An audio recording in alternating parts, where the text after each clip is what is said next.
for life engineering, processes that combine science, wisdom, and spirituality to build a life of alignment. Joining Dr. Pat is your host, Gabriela Embon, bringing you bi-weekly wisdom nuggets, your step-by-step guidance to build a life of no regrets. Stay tuned as they uncover powerful processes for you to realize your true potential. Are you ready for some magic wisdom? Life engineering starts now. Hey everybody, I'm Dr. Pat. We have got a great show for you today, and we're going to get right at it. This is number 3 in the series, The Power of Yes. Gabriela has put this together for many, many reasons, but there is an essence to understanding the power of yes. Today, we're going to be talking about the psychology of yes. Gabriela, I mean, this is an exciting series. I always look so forward to having a conversation about this with you. I'm beyond excited even for the next episode, in which we're going to talk about the spirituality of yes. Oh.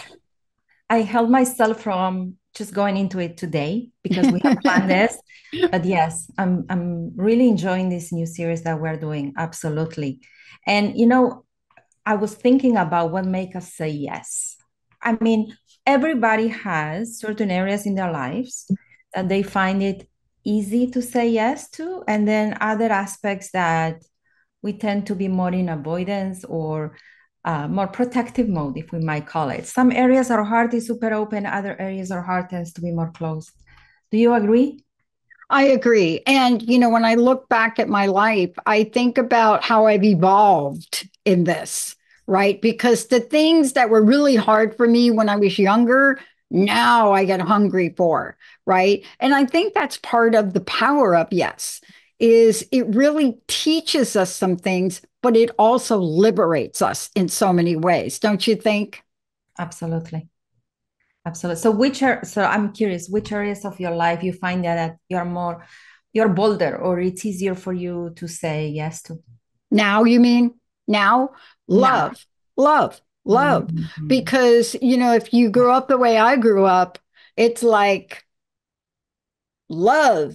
No, like why? But you know, we've talked about this in previous shows. What I was going to say, I love how you always bring me back to that beautiful, most important thing. Absolutely. It's love. And okay, so let's break it down for a minute. It's not just love of other people, but it's also love of yourself. Because if you are not loving yourself, okay, what then?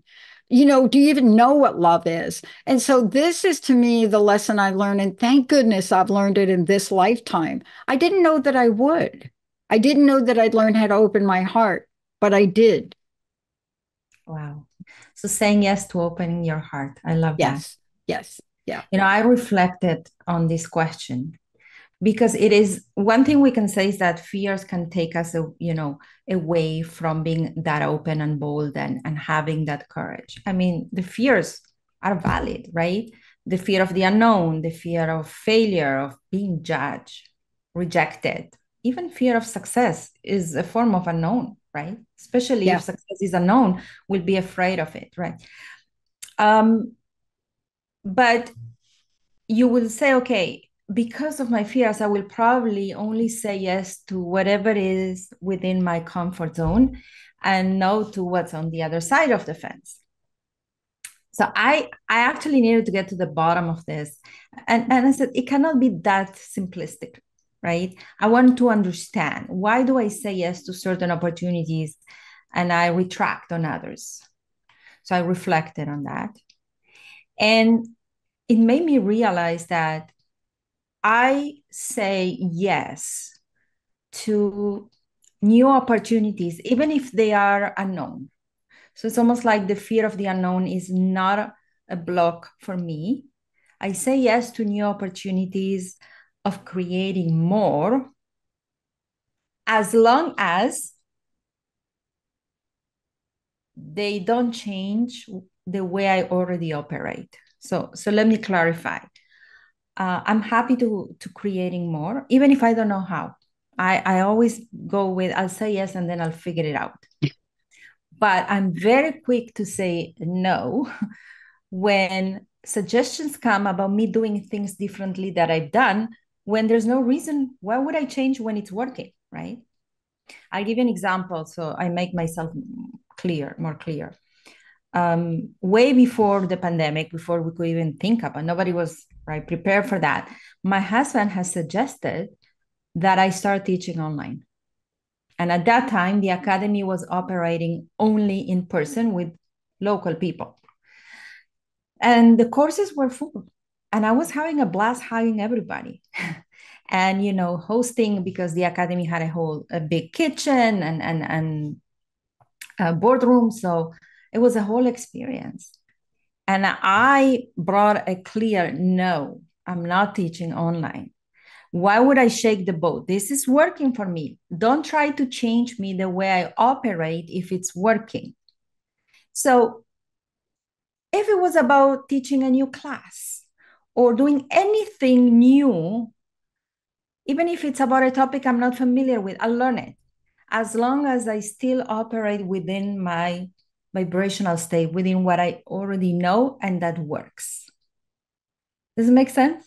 It makes sense because I can think about 2 or 3 things along those lines. Like for us as a network, we're a 20-year network. We started out with positive talk before anybody was doing it, but then what? Video? Like video? And, I remember being in the radio studio and saying to Benny, my producer, I am never going to do video, right? Do you remember saying that? And then all of a sudden cameras started to pop up everywhere and there was video everywhere. So somehow I made the move, right? And I think if it wasn't for having a great team and Jessica and Linda and everybody here that made this so transparently easy for me, I wouldn't have done it.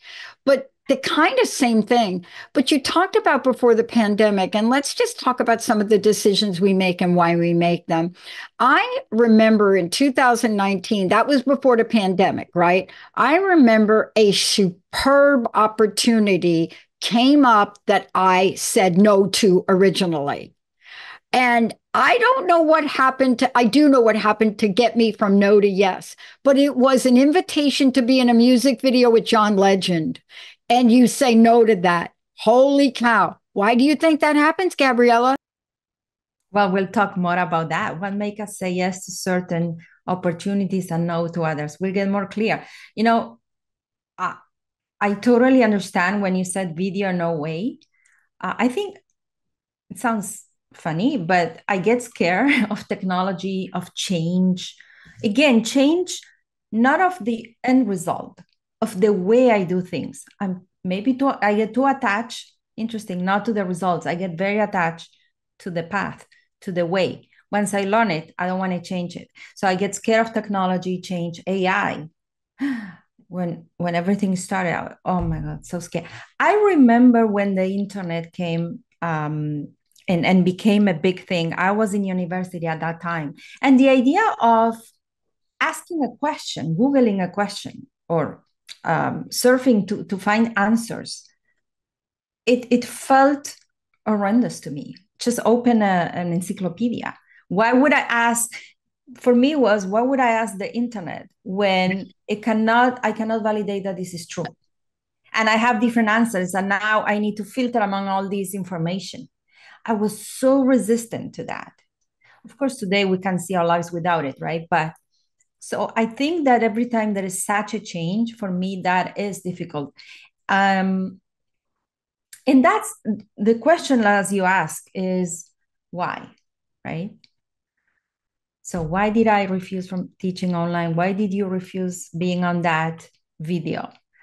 To answer the question, we need to understand how we are designed to change, because we do have a design about change as well, or what drives the initial desire to change. So we have 2 kinds of people or souls. Some people, we call them instigators, okay? These are individuals that what ignites their decision to change and say yes to a new opportunity is internal dissatisfaction.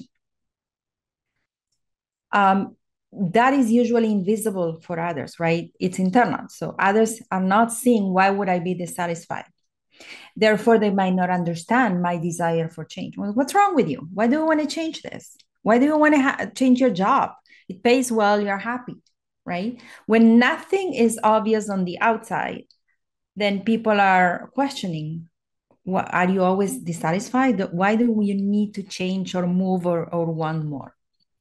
So for these individuals, they first say yes internally to that internal urge for more or for new before they say yes externally. And usually they get the eyes of other people because they don't understand what's going on within yourself. That's not me. I am under the category of the reactive people. These are people that usually say yes to new opportunities when whatever they are doing doesn't work anymore, or disappears, like with the pandemic. Okay, you cannot meet online, you cannot teach, on person, you cannot teach in person anymore. It's no longer available. So now you need to figure it out. So it's like life puts you in a corner. Now you need to figure it out. You have no choice but to change. So I love these two, by the way. I love that you broke this down like this, because I think we're talking to people. I want you all to go back, if you didn't hear what Gabriela just said, and think, which one am I? Which one am I? Which one am I? And I love that you said that, because I'm thinking to myself, I'm more like a yes person. As a matter of fact, Linda will tell you, Linda. Linda will tell you, oh my gosh, Pat, you like trust people immediately. Like you give everybody like an A plus, even when I say to you, you should think that through. And what does that mean? That means I'm more prone to say yes to something, right? But when I go to no, there has got to be a reason that almost always doesn't make sense. Doesn't make sense, right? Because it's not about logic, it's about emotions. That's right.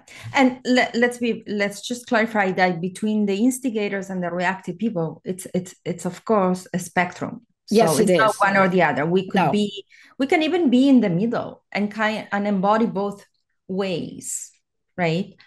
But definitely, it's all about how we also make decisions, and if we make decisions according to how something makes us feel, or what our body is signaling us, our gut feeling or our intuition, that also plays. It's always a multi-angle way of looking at that. But I like to understand, why do we say yes to certain aspects, and when do we say definitely no, by looking at these two as the first filter. And then, of course, you need to apply into that, because it's not you're going to say yes to everything or not. You need to apply to that your own compass and internal decision maker. Totally. Oh, you should have. I think you were in our house today. I think you had to be in here today. And what's fascinating about what we're talking about is, I wish you would have been in here talking with myself, Linda, and her sister today as we were debating something, because you'd have been able to step in and just help us all out. This is so important. I can't even begin to thank you for taking this series on, because you bring something very fresh to the conversation. Yes. And it's your engineering approach, but people mistake engineering for not being intuitive, for not being imaginative. No, that is not true. That is not true. But what you're bringing to the table is you're breaking it down the way we can understand, because we're getting ready to talk about, how does this turn out?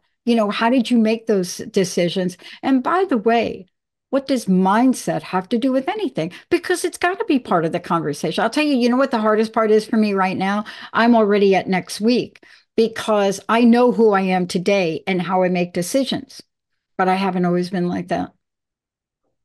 Yeah. Mindset is a huge component. We'll talk about it. But I just want to clarify what we were talking about before. The invitation here is very clear. The invitation is to reflect on what you say yes to, what you say no to. What's your modus operandi? How do you work? Are you more instigated, more, that it's an internal dissatisfaction that nobody can see and it's even difficult to explain? Or is it when something external happens, it moves you to change? And not only to reflect, but also to accept it without judgment. Because normally we run into, why can't I be more like this? Why am I like that? Why am I always dissatisfied? Maybe you're not dissatisfied. Maybe you have outgrown where you are, and there's that internal urge for more. So the invitation is to reflect on that and then fully accept and embrace that way without judging yourself more than anything. I love that you said that. And then we filter that through our decision-making process. Do you use emotions to make decisions? Hopefully no, when you are on a wave. Never emotions when you're on an emotional wave, right? Always the next day, let me sleep on it. Do you use your gut feeling, which is me? I'm a generator. For me, it's a physical sensation in my gut. Do you use your intuition? Is that internal voice that tells you what to do in the moment? That still will operate. But the question is first, what moves you into change, internal or external? And then, of course, as you said, we have the mindset. The mindset required to say yes. Can I ask you a question that I think will set this up for you? I interviewed a wonderful woman this morning. We're expanding our marketing team. I've interviewed two amazing people, one yesterday, one today, and they did all their homework. So you're right about the internet. This one person, what do you call it? Researched me. I can't believe I said research me on the internet. This person researched me on the internet before. She said, I cannot believe everything about you. I cannot believe you're educated, blah, blah, blah, blah, blah. And then she went on during the interview when I asked her a question, she said, I was a little surprised, especially with the show. Why aren't you on TikTok? I got a hot flash.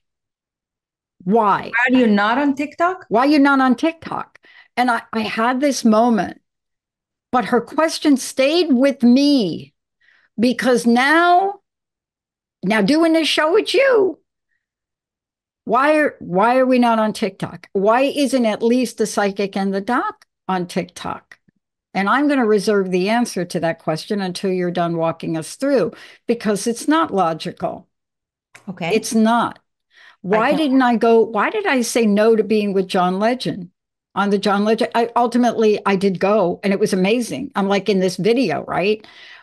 But what was it that came up for me? Let's have you walk us through this, because sometimes intuition is enough and sometimes it ain't. Okay. Intuition is the voice that tells you what to do without explanations. Like you say, it's not a reasonable reason. But if it's explaining itself, then it's not intuition, it's your fears, most likely. But let's talk about that. Bingo. Which all come from our spleen energy center, so it's from the same. But let's talk about the mindset then. First of all, we want to say yes to the right things, meaning the things that align with our vision and direction, right? And not things that obviously take us to a complete different road, because then that becomes a coping mechanism. So say yes to the right things, the things you wish to explore, and say yes for the right reasons. Don't say yes out of fear, obligation, sacrifice. Keep in mind the energy of the choice equals the energy of the consequence. So again, if you apply your decision-making filter, whether it's intuition, gut, or emotions, most likely you'll say yes to for the right reasons, or no for the right reasons, like fear we were just mentioning, right? That wouldn't be a right reason. But no matter what your design is, you want to keep in mind what are the steps required to say yes, or even the qualities or virtues that we embody when we say yes. We talked about these in a previous episode. One of them is courage. We had a whole episode about courage, right? When you say yes, you most likely embark on the unknown. So the courage is the virtue that we embody in those cases, but also faith and optimism. faith in what you're about to do, that it will either work or take you to the next step. Even if it didn't work, it will propel you forward. You learn something about it. No matter what it is, there's an opportunity. That's the optimism and the faith. And then one that I'm seeing a lot with my clients lately, commitment. And the commitment is dual, but here we fall short. I'm not talking about commit and do whatever it takes to make it work. The first layer of commitment is not even about actions. The first layer of commitment is about stop looking in the past and what didn't work. So if I'm working with a couple and it's new, it just started working, and one of the spouses says, because they always do that and they never do that, and I don't think they're going to change. Okay, wait a second. We just started. We're doing something new. If we keep living according to the results of the past, we won't be able to move forward. I gave that analogy. It's like going to a new doctor that is giving you a new medication and say the medication doesn't work. So the doctor will tell you the previous medication didn't work. Now we're trying a new one. And that's the first commitment, to give the new a chance. You said yes to a new medication. You said yes to a new way of working on your relationship. Give it a fair chance. And for me, that's the first layer of commitment. But it's easy. We don't realize it doesn't work. What you didn't work, right? So even in your business, your previous strategy didn't work. Give this one a fair chance. So absolutely. That's the first layer of commitment. And the second layer of commitment, of course, is to do whatever it takes for this to work. Open a new page. Forget about the old ones and fully embrace this one. Be present. Give it all the energy as it is new. Imagine you have a second child and you tell the second child, I'm not going to treat you as you are a new person. I already used some of my resources with the first one. No, give it all. So that's what I mean about commitment. It's easy for us to remember what didn't work, and more difficult to think about what could work with this new way of doing things, new approach, new solution. Yeah, I love the way you're breaking this down. And I know at future shows, we can dig more into the relationship between some of the things we've talked about. For example, the relationship between trust and commitment. And, what I've learned in my research and in my life, we talk about end results, but how you get to the end result, actually, at least in what I've been able to empirically show, the how you do something is, if not equally or more important than your outcome. And what do I mean by that? It's how you talk about whether you're going to say yes or no to someone. It's how you get to commitment, how commitment affects trust. So what you're talking about is so important. But you're right about this. And you've talked about this in previous shows. And let's talk about conditioning now. Why did I say no? Why? I'll tell you. The John Legend thing, I was having a moment in my life where I just didn't think I was good enough. I didn't think I was good enough to be this network owner, to represent transformation in this way. I didn't think I was good enough to lead the team I have. I didn't think I was good enough for all of you as host. I didn't think I was good enough to coach you. I didn't think I was good. I wasn't enough. So what conditioning plays a factor to get somebody like me, who my coach would say, what the heck did you do to come up with that, Pat? Right? Let's talk about conditioning. Well, we already talked about we're conditioned according to how we grew up, right? If every mistake was a big deal, if every time we fell, they made a scene out of it, then we'll be very reluctant to try new things. Rather than seeing the opportunity, right, to grow. And that comes from how our parents view our journey. And that starts when we're very, very little, right? When we talk about courage. If we were running and we fail and our parents yell, I told you not to run, that's it, right? one more example like that, and another. The next thing you know, you go, let me just stay safe and not hear those comments. So definitely that will affect our willingness to take risks. But hey, this is our life. Yeah. We want to live it with intention and attention. And if we don't dream, because that can affect some people, okay, they don't dare, but they dream. Others don't even dream. Why would I dream? There's no way I'm going to do it anyway. Right? And perhaps for you, when you said no to that video, it was not even about dreaming. It's not that you were afraid to feel not good enough. It wasn't even an imposter syndrome. Perhaps it was, I don't want to even dream about that. That's right. That's right. You know, I love what you said. We're going to talk about this in the upper, but you said something so important. You know, people don't know this about me, but I'm going to just tell everybody, and we're going to stretch this interview a little bit because I want to make sure we get it all in. If I were to say to you, Gabriela, can you imagine me as a young child? I was a quitter. You'd be like, what? Yeah, okay. So when I was young, until my stepmom got a hold of me, I was a quitter. If I couldn't do it good, I wasn't going to do it.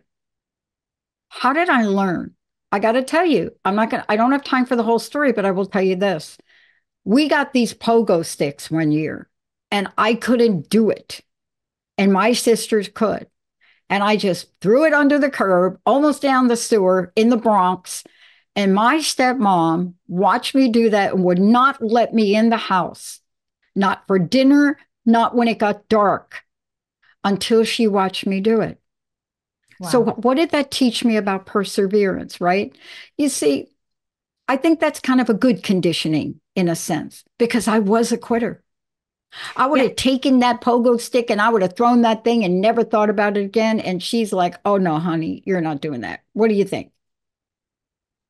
Well, that's it. She was seeing the quitting as a failure and not your attempts as failure. What a beautiful gift. Right? Right? She never said anything to me. She never said to me, oh my God, you're off. She never said that. And she actually, my two sisters got in trouble for making fun of me. She never said that to me. But I tried to come in the house 5 times. And she said, honey, Southern drawl, honey, all you need to do is just jump up and down that 3 times. That's all I'm asking you to do. And I'm huffing and I'm puffing and I'm crying and I'm throwing it across the street. Thank you for that, Mom. This is what we're talking about. So let's bring this full circle. Faith. Talk about faith. We've mentioned it 3 times in the show. Talk about it from where you sit. Faith in ourselves that we can make things better. Faith in ourselves that we deserve. And faith that brings us to the spirituality of yes, but the whole story next episode. Faith in the world. We are here to make the world a better place. We need to have faith that we can do that in our own way. That we're here to find divine and light in everything. And faith in the world, that the world can accept our light and become better. So we want to, in a way, refuse to see the dark in everything, be open to discover the light in everything. Like you just said, you could have viewed this episode as very negative, traumatic, hurtful. You could resent her for that, but yet you chose to see the light in that. So when you say yes and you commit, you are agreeing to become an explorer of the light that is actually faith. This is what faith is about. Let me explore the light. It exists. And I am committed to find it everywhere. Wow. I love this. Gabriela, how do we find out more about you? I can't wait for the next episode. Give everybody like a little sneak peek. How do we find out more about you, about the coaching academy, everything? Yes, go ahead. So next episode, we'll start with a beautiful story that happened this weekend. And like I said, I held myself from just changing last minute. But yes, people can find me at coachingacademy.net. I can't tell you how much I honor you, the work you're doing, and the power of your yes to continue and bring this series out, because it changes the lives. It touches so many people.